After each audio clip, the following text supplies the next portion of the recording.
It's the Locked On Flyers podcast for Monday, May 12th, your daily dose of Flyers news, analysis, and high quality content that's checking in with some of the Flyers' top prospects in their junior playoffs. Yeah, let's see how they're doing.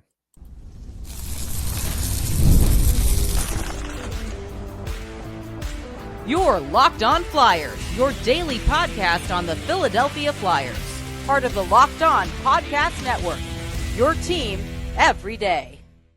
Hello there, and thanks for making Locked On Flyers your first listen every day. I am Rachel Donner. I've been podcasting about the Flyers, the NHL, and hockey for a decade, and I am here with prospect expert and Flyers credentialed reporter for 19 years, Russ Cohen. This episode is brought to you by Monarch Money. Take control of your finances with Monarch Money. Use code LOCKEDONNHL at monarchmoney.com for 50% off your first year. And to keep up with our latest episodes and Flyers news, you can find us at Locked On Flyers on Instagram, Threads, Blue Sky, and Twitter. And of course, here on the Locked On Podcast Network, your team every day. There is so much to get to today, Russ. We're going to check in with the Phantoms a little bit, Flyers at Men's Worlds, and then we're going to dig into that prospect update. Plus, it's Monday, so we will have our Nemesis of the week and be kicking off our off-season poll question feature, which I love doing and seeing what y'all out there think about the Flyers. So let's dive right in. Now, we do know that the Lehigh Valley Phantoms played game 5 of their 5-game series against Hershey yesterday because unfortunately they lost game 4 at home 6-4 in what was kind of a mess of a game. We're recording before the conclusion of game 5 on Sunday, so we will get to the series recap on tomorrow's show for our Phantoms Tuesday. But the little bit of news related to it that we do want to touch on today is that Carson Bjarnason was the backup for Cal Peterson in net for that game, indicating that he is at least physically ready to play. But given how poorly the Phantoms were doing at one point in the game, they were down 5-2. Like, there was an opportunity to put Bjarnason in there and they didn't. No, and to not put him in there and then to say, I'm going with Peterson next game, here's my problem. My problem is you've got this kid who was hurt and now he's not. He's healthy enough to be the backup, so he's healthy enough to play. He's a future goalie for you. Cal Peterson's going to walk out the door. So why not roll the dice and put him in there for this game? It doesn't make sense to me because down the road, even if he doesn't do well, Cal Peterson wasn't going to do well, but this is at least experience for him. Like, it doesn't matter. You know what Cal Peterson's going to do. Like, you already saw that. Yeah, I think, I'm of two minds here. I think there's reason to not put him in because it's a high stakes situation in a playoff game against a Calder Cup defending champion team. But also, it's a high stakes situation in a big game against the Calder Cup defending champions. Let's see what he can do in that situation. And so I do see kind of both sides of the decision here. But I agree with you that to preemptively say, like, as Lappy did say, we're not going to play him, that seems a little short-sighted to me. And I'm sure he's a competitor. And Carson Bjarnason wants to play. Kid. Yeah, I mean, and you did it early. It's just, and look, the other team doesn't have a book on him because what he did, in junior hockey will be different here. He's got a different defensive setup. So these shooters don't have a book on him. Right. And I think that this Phantoms team that we know, right, they're going to step up their game defensively for Carson Bjarnason. We saw them do it for Parker Gahagan. Yep. They would do the same thing for Carson Bjarnason. And I do have confidence in that. So it really is an interesting choice, but we are going to talk more about it tomorrow to see what they did in game 5 based on those results that we in the past if don't Cal know Peterson about. gets a shutout, then I'll say I was wrong. Yep. We'll see. Yep. We will do that. No news on the coaching search update. This is odd here. Because here's my problem with that. If you're watching somebody that's in the playoffs, assistant-wise or otherwise, and then want to interview them, that's fine. But for Rick Tocchet or for the Flyers to say they're not out of Rick Tocchet, so, like, here's where my mind goes. my mind goes, I still think Rick Tocchet's in this, but he's on TV now. So you're really going to let him just run through his TV schedule through the Stanley Cup and then hire him? I'm guessing no. So why not just say you're out on Rick Tocchet? Like, you know what I mean? Because it's just, to me, you wouldn't wait that long. Now, you could hire him and have him be on air, but I think that's an awkward situation. So it's kind of like, I don't know. I'm feeling like Tocchet's not their guy now based on that. Based on him being on TV alone. Yeah. Yeah. I think Rick Tocchet's entitled to do what he wants to do. Oh, of course he could do it. Sure. Yeah. So, it is what it is, but I do think it's a little odd given It's those. odd. Like, it's just, if nothing else, if the Flyers really aren't going to hire him, then just say you're out on him. I think it's fine to do that. Yeah, I think so too. But again, we'll see what happens with the Flyers here, but those circumstances are kind of odd.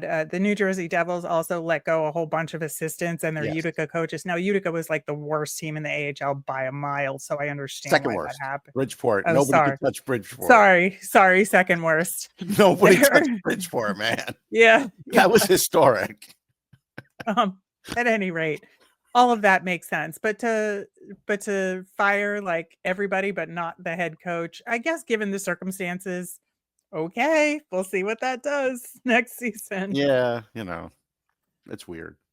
It is weird. A quick Men's Worlds update. We are recording in the middle of Game 2 for Team Canada here on Sunday, but what we do know is that TK had an assist in Game 1 for Team Canada, but Game 2, as of what we know now, we've already seen a Travis Konecny goal with a Travis Sanheim assist.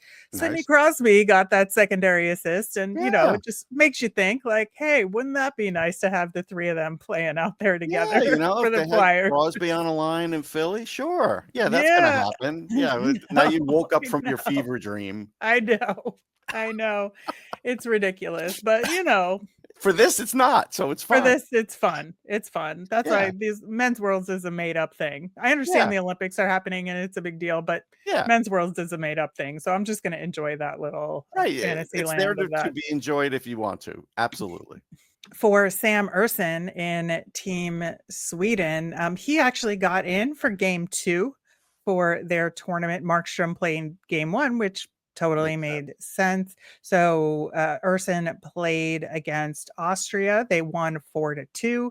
Ersson was 14 for 16. So kind of a low event game at his end of the ice against Austria. Both those goals were at 5-on-5 though. So take that what you will. It does seem that Markstrom is the number one, which of course makes perfect sense. Yeah, we need that. Right, but good to see Ersson getting the ice. He's getting in there. He's in the program, so presumably he'll be one of the Olympic goalies, unless something weird happens. Like, he's got a good chance. Yeah, I think so. But it's a good tournament, I think, for him to get some of that experience and continue to make a case for him to at least be on the roster for the Olympics. And it seems like that's important to him. And so more power to him on that front. Yeah, no doubt. It's definitely important to him.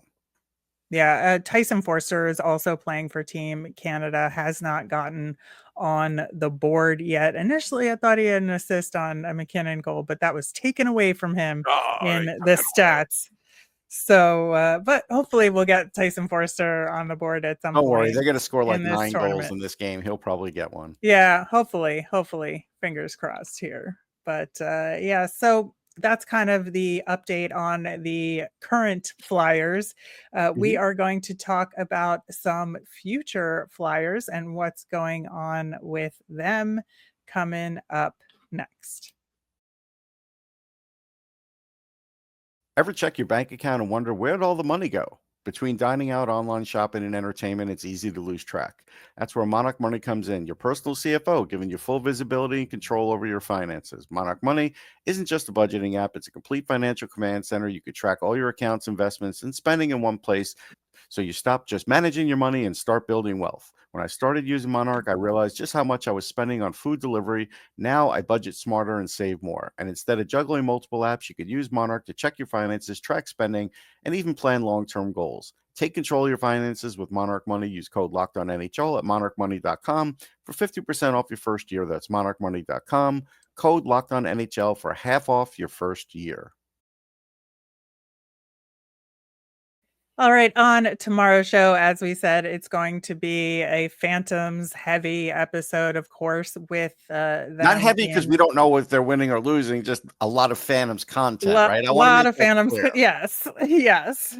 Phantoms heavy content on that episode. And we're going to talk about a lot of future Flyers and some who spent some significant time with the Flyers on tomorrow's show as well. And of course, we're going to be answering your mailbag questions on the Wednesday show. So get those in. You can email us at lockedonflyers@gmail.com, send us a message on any of our socials, or comment on our YouTube channel. We already have a pretty sizable mailbag so far, but get those questions in and we'll talk about them on the show. For our prospects here, obviously, I think the biggest series that we are looking at right now is the OHL finals. Yeah. And that is because the London Knights are facing the Oshawa Generals in that series. It is tied at 1 game apiece. And the loss to Oshawa by London in that series was the first game that London lost in the OHL playoffs entirely. They had gone 12-0 prior to the finals. So that was pretty remarkable that Oshawa got that one win. Now they are a good team in their own right. And we've got Flyers prospects on both sides of the ice here. Yep. So starting with our London guys, of course, I think kind of the biggest situation here is the Denver Barkey injury, which he sustained in the conference finals. We talked about that a little bit, but since then we have learned the most we know about it is that it was a high ankle sprain, and there's no he's still talk not about him playing, but there's no talk about it. So I'm pretty much assuming he's done for the season. I think so too, because the Mem Cup's just around the corner, and if they were to make it, high ankle, he's not going to make it. Yeah, so in the 12 playoff games that he did get into, 9 goals and 11 assists. He was just on a tear, which makes it so disappointing for him and for London. For sure. Oh, yeah. Yeah, just huge loss for them. But on the positive side of things, Barkey was just awarded the Dan Snyder Humanitarian Award in the OHL, which is a huge honor. That's cool. For off-ice activity. He ran a program called Barkey's Buds that was in association with the team fan club, that they got over 1,500 pieces of hockey equipment donated to kids with disabilities in the area. So it got some additional kids on the ice playing hockey. And that's just really cool that this kid is that involved in the community. It is. And he could open up a floral shop down the line with that Oh, name. God. Yeah. Or something else, Rachel, a different kind of store. Just came into my head, but we'll let everybody figure out what that could be. Okay. Our other London Knight, Oliver Bonk, has 2 goals and 9 assists in 14 playoff games. Obviously, with London being so dominant, the fact that he's a +20 kind of checks out. But still, that's pretty good for a defenseman. No, it's good. I mean, he's good. I mean, at that level, he's tremendous. Yeah. Now, on the other side of the ice on Oshawa is Flyers prospect Noah Powell. We recall he was a 5th rounder last year. He kind of stood out in development camp. He did. We a little bit about older, him right? quite a bit. He was a little bit older. He was well built. He had decent speed. He had a little bit of show in his game. I remember that. Yeah, so he had actually started off the season at Ohio State, decided partway through that it just wasn't a good fit, moved to the OHL to play for Oshawa, and in 28 games, he had 9 goals, 13 assists for 22 points in the regular season. In 18 playoff games, 4 goals and 10 assists, so doing very well for Oshawa. Yeah, he's doing good. That's good. Good for him. Yeah. So, and he is going to be headed to Arizona State next year. So he'll go back to the NCAA route, which I think is good. Yeah. But getting really good experience in the OHL playoffs. And they have a good team. So they'll still have a good team then too. So that's good. That's good experience. Yeah, so we'll see which of these two teams will end up in the Memorial Cup here. Could go either way at this point. Game 3 of that series is tonight. The only thing I can tell you is if the Memorial Cup is in London, it's crazy. I've been there. I was in London for one, and the town just lights up. It's cool. Yeah. Yeah, really excited. Well, the Memorial Cup is being hosted by Rimouski, as we recall. We've Oh, that's talked right. about I forgot the they had fact. the host. Yeah, yeah, yeah. Yeah. So it's really interesting, though. Now, Spencer Gill, who's on that team, we know he's injured. Yeah. So he's not playing in the Q final right now, which must be really hard for him Yeah. to not be playing. We had talked about the fact that they said based on the injury, he could be back And it'd be nice because potentially. they're a host team that he actually gets that opportunity. It'd be good experience. Right. It's just interesting that Rimouski made it to the final, which they're already qualified because they're the host. Right. But A lot of times you don't have to. I mean, but right. it shows that they're a real contender. Me personally, I don't like the host team thing.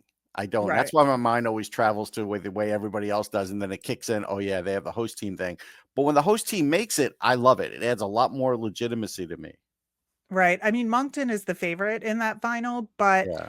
who knows what'll happen Yeah, here. the And fact that if they're in that shows that at least they're a good team. If they were out the round before and then they still, then it's kind of like, eh. So I yeah. think it shows they're a good team. I hope he gets in there. Yeah. Now in the WHL, the final going on now is between Medicine Hat and Spokane. Spokane eliminated the Portland Winterhawks in the conference championship. So in the previous round, Carter Sotheran, of course, is on that team. Portland. So he wound up with 6 goals and 9 assists for 15 points in 18 playoff games. That's good. Really good. Get him Like, signed. I know he's one of the guys we've been talking about that the Flyers should get signed to an ELC. And now that season is over, I know the Flyers are probably hyper focused on this coaching search Doesn't and matter. Get other him things. signed. But yeah, I think now maybe they're having conversations with him in terms of what they want to do behind the scenes and what his path might be. But if it were me, I would just put the contract on the table and say, Be like, Carter, okay, it's up to you. worry about that in the playoffs. Here's your contract. Yep. So we will see what happens with that. The USHL playoffs are in the Clark Cup final stage right now. Heikki Ruohonen's Dubuque Fighting Saints, they lost in the semifinal to Muskegon, who's in the final right now. Ruohonen finished with a goal and 3 assists in those 7 playoff games. He had a pretty solid regular season, and this is his He's transition year. Yeah, he's a work in progress for sure. We've talked about this was his transition year between the European game and the North American game. So this is a real good year for him. Really good experience. 39 points in 49 games in the regular season. And again, he's had these flashes where we've seen him play really strongly, whether it's in international comp. World Juniors and in development camp for the Flyers. He had some standout moments. So looking forward to seeing him at Deb camp again this year.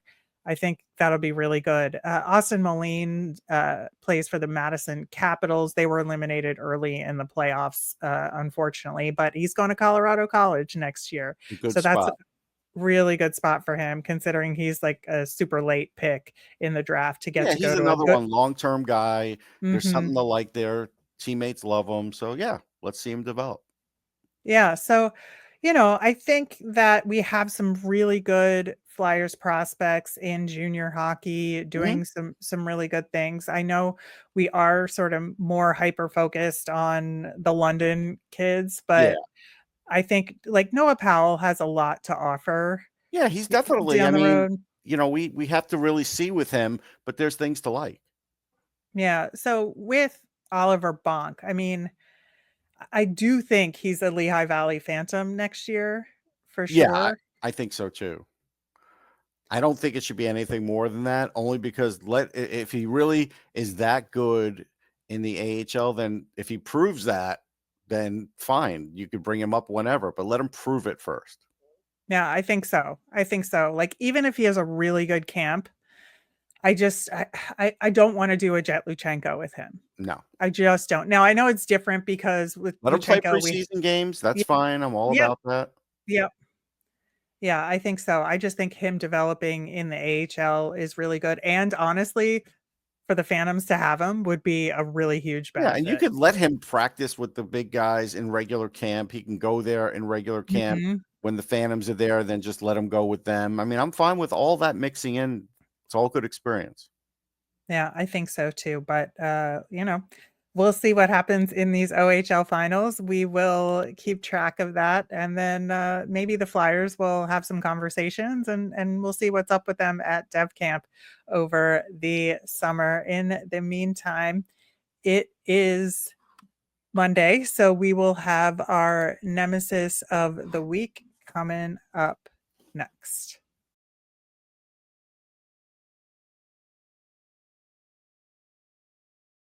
All right, we are starting off our summer, or it's not really summer yet, another few weeks, getting close, but our off-season poll questions, which we did all off-season last year with a poll question we give to y'all on Mondays, and we let you answer it over the course of the week and then discuss the results on Friday's show. So love getting started here.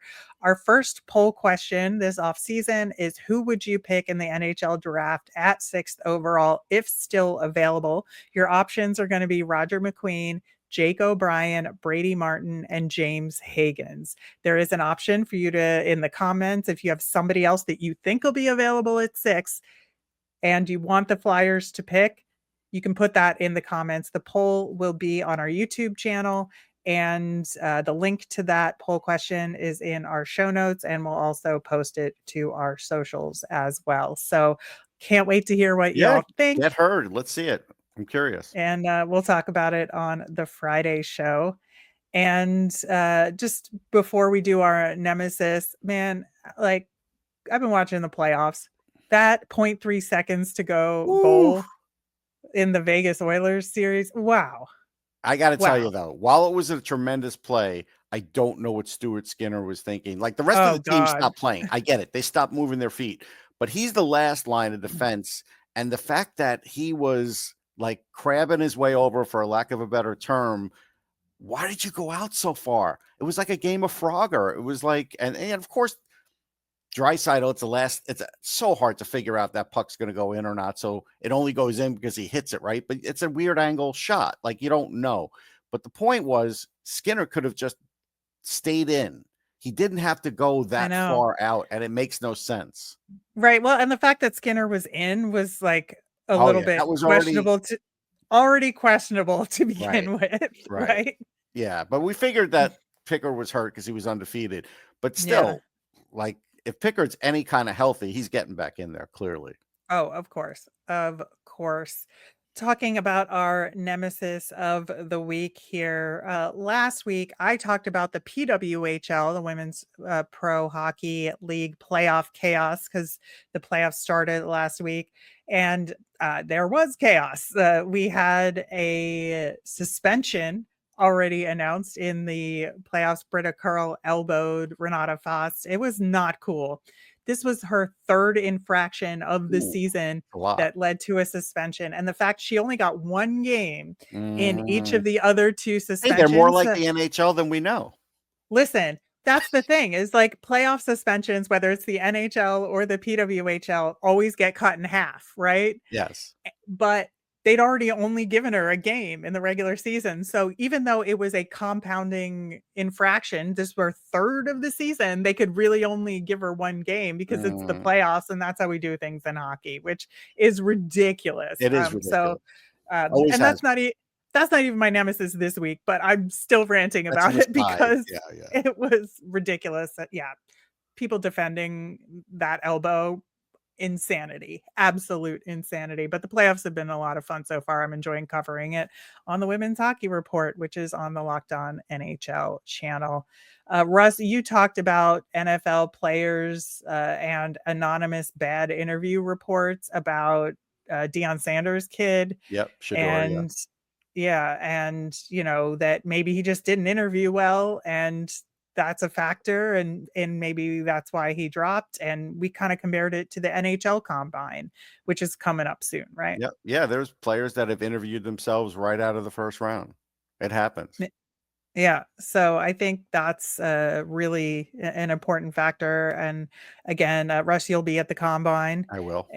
And so we'll get a report on that as it relates to the draft picks Yep. and who the Flyers talk to, which is very important information that Russ always gets Yeah, for we us. always have to squeak it out of these guys. You can't Yep. Yep. you do your best. You can't ever get it from everybody.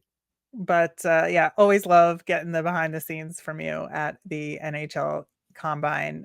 For this week, my nemesis is gotta be this Flyers coaching search stress, because I feel like the rumors like heat up, there's so much churn, and then nothing happens, and then it dies down. And I think that there's so much happening outside of the purveyance of the Flyers organization itself. The Flyers and Danny Bear have been extremely quiet about all of They this, and have. all the churn has been coming from outside sources. And you're like, well, there must be leaks, but there's nothing happening. And then Nope. a name comes up and then it goes away. And then Yep.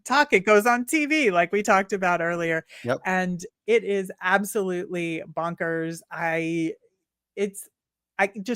can't wait until they hire a coach so we can talk about that person, pros, cons, and how we think they'll fit in with the Flyers team and players and future players. And that's what I'm looking forward to on that front.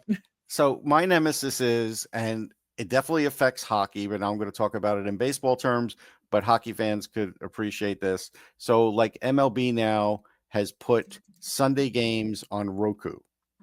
So think about that for a minute. So Fridays on Apple, Sundays on Roku. People work hard during the week, and now all of a sudden, if you want to go home and watch that weekend series because you haven't been able to all week, well, now I got to make sure I have Apple and Roku if I want to watch the weekend series, because the RSNs, the regionals, get blacked out. Now, if you have the MLB app, that's great, but now I at least have to have two things and maybe three. And so, this does boil into the hockey thing too, because I want to ask an honest question. How many nights do you know if one of these playoff games is on TBS or ESPN? It's a guessing TNT, game. but TNT, I get what right. you're saying. It's a guessing game for me. Every day it's a guessing game. I never know. It's something you have to look up every day. That's what I'm saying. That's for you sure. Shouldn't have to be so cognizant that I have to check the schedule every day. Like, I get it. We're not in the TV guide world anymore. I was never a TV guide guy, but like, you can't do that anymore. Like with these sports, it's impossible to print out something ahead of time like that. And it's just, I don't know. It really is bothersome. And you're asking people to buy more and more and more. And there's going to be a cutoff point in every sport where people just say, I'm just not going to watch on those days. And the games are at 11:30, Rachel, for baseball. 11:30. Now, the weird thing is that like the West Coast games? No. 11:30 Oh, 11:30 a.m. Oh my god. a.m. for these baseball games. Now, the weird thing is, so the Mets do play the first one against the Cubs, and originally was listed at 11:30, and then they switched it to 12. Even the Mets couldn't explain why. Like, nobody seems to know why. Is it because it's Mother's Day? I don't know. Did they give people an extra half hour with mom? I mean, a lot of times Mother's Day, mothers do go to the games. My mother always went to games. I don't know. Yours may have gone to some games, right? That's always been kind of a thing. But why switch it? Like, you already made it 11:30. Now it's noon. That's at least an hour to an hour and a half earlier than games normally are on a Sunday. Like, it just turns people's weekends upside down, and you're also asking for a lot more money. I am not in favor of that. Yeah, I get how it relates to the NHL. I mean, I constantly complain. There's the ESPN Hulu exclusive games during the season, right? That, some people have to miss them because they don't have that service, and there's too many services that you need. And I've said 8,000 times on this show, off this show, screaming from tops of buildings in New York City, because living here, I get blacked out for the Devils, the Islanders, and the Rangers, and I have to subscribe to a service to get MSG networks, right? Which that service does not have TNT. So I have to subscribe to something that has TNT, something that has MSG networks, something that has NBC Sports Philly. So that's my ESPN Plus, right? Right. So I've got like 3 or 4 subscriptions in order to cover an 82. I need some. Yeah, it's absolutely insanity. So there has to be a point where some of this comes to a head with the fracturing of Yes. rights holders in pro sports. It just makes it untenable for fans to keep up with their teams. And, baseball has like 162 games. Hockey has 82. Right. So it's half, but that's still a lot of games. A lot of games, and it causes havoc for me. There are some games where I tell you, like, it's not on. I'm glad I'm going to the game. Like, I just, even with having Comcast and other services, TNT, ESPN, whatever, I still don't get some of those Flyers games. It's crazy to me. Or I'm like forced to watch the local broadcast in Right. New York every time it's on MSG, which some of them I don't mind as much as the others, but Right. informationally, like sometimes Yeah, it's they're gotta not be going to different. update. Yeah, in terms of updated on, say a Flyers player gets injured during a game, I'm not going to Right. get that info from No. the broadcast on the No. New York side of things. So Right. it's all annoying. And You again, wish this, the league, even though they're getting their separate money, would somehow create one space, maybe if within the league, like maybe that's what you turn the league TV into. Say, if you sign up for these 4 things, we're going to put it in this one space so you don't always have to go to these different places, and they still get credit for the viewings. There's got to be a way to do that. that is like actually something that makes a lot of sense. Yeah. Like at least to have a centralized location to Right. go. So you That just is, flip one button. yeah. No, I love that idea. Absolutely love that idea as a starting off point, and then maybe we can lower the cost and consolidate and Yeah, solve good our luck with problem that. in the Right. end. Anyway, that'll do it for today's show. Thanks so much for listening. We'll be back tomorrow to talk about the Lehigh Valley Phantoms and so much more. And of course, we always want to hear from you. So get those mailbag questions, Flyers, draft thoughts in via any of our socials at Locked On Flyers. You can email us at lockedonflyers@gmail.com or comment on our YouTube channel. I'm Rachel. I'm on all your favorite socials at our Miriam. That's RMIRIAM. I'm Russ. I'm at Sportsology on the same socials, SPORTSOLOGY. Thanks for making Locked On Flyers your first listen today. For your next listen, check out the all-new Locked On NHL Game Night. It's every game, every night until a Stanley Cup champion is crowned. Get local analysis on a national scale with NHL Game Night on Locked On NHL on YouTube or wherever you listen to podcasts. Have a great day, everyone.